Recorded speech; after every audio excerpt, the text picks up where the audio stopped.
Well, hey there, I'm Tom. And I'm Jim. Together, we're the Car Guys. I think we should be called the Car Medics because, well, we dispense automotive medicinal tips. Maybe we get a car nurse, too. We're the Car Guys. Every week you want to change the name of the show.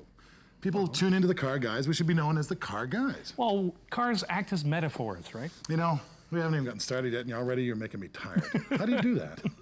It's kind of interesting you mentioned being exhausted. I never mentioned being exhausted. Because today on Car Medics, Car Guys, we're going to walk you through a diagnostic on the exhaust system. Show you a few great preventative measures, too. That's right. So while we'll conduct a complete exhaust system replacement, then we're going to get up close and personal with an oxygen sensor. Show you how those gizmos really work. Maybe they'll improve your breath.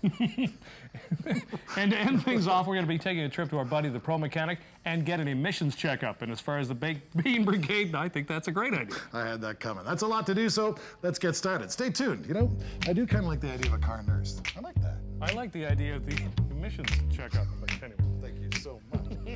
Hey, welcome back to Car Guys. You know, one of the most important things about fixing a damaged exhaust system is really finding out where the trouble spot is in the first place. True enough. Before you jack up the car and get out your creeper, you want to make sure you've got all your tools organized. First off, well, you're going to need a screwdriver for conducting your diagnostics. Then you're going to want to get out your sockets and wrenches. Little penetrating oil probably won't hurt. Some soap and water, too.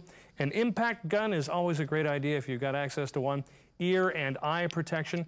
And, of course, the jack and axle stands. And now in terms of other stuff you'll want to rent. Yeah, right, rent. Here's what you're going to borrow. Borrow one of these right-angle grinders from your buddy down the block, and if you're lucky, he'll never remember.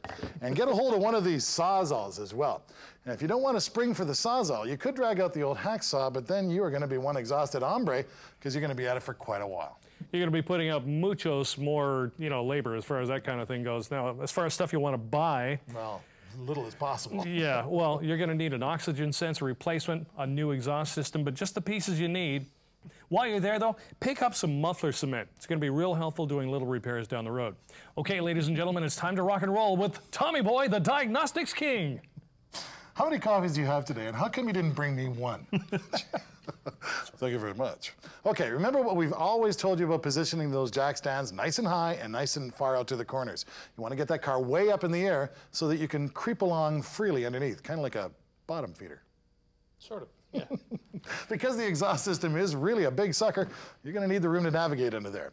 Now, before you remove the system, we need to give you a couple of pointers on diagnosis and prevention. There you go, the medic thing coming up again.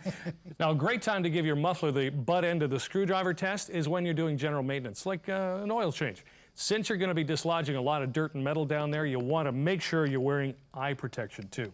And don't forget earplugs as well. You're dealing with the exhaust system here, and there's a good chance you could end up with some major crud in your ear canal.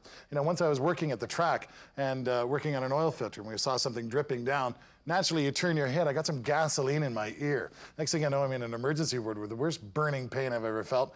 My equilibrium was off for days. Now, that's gasoline, but there's also the kind of metal filings. Anything that you're going to be digging around into the car could fall into your ear, cause some real problems. So don't forget to put on the earplugs. So we're under here with our eye gear on and our ear protection. We went with the Kleenex. Got to look in the mirror of what I look like in those red headphones. I don't need to be the subject of even more ridicule around here. And we've got our Gordie Howe Memorial butt end of the screwdriver test. What we need to do is just start here at the front of the exhaust system. You don't have to strike very hard, just little light taps all the way along the system. Now what you're looking for is that cheerful little tinkling sound. Now if you get a dull sound anywhere in the exhaust system, it could mean that you've got corrosion starting from the inside out. Now we get down here to the catalytic converter. Now what the manufacturer recommends is you use the fleshy part of your fist and bang it.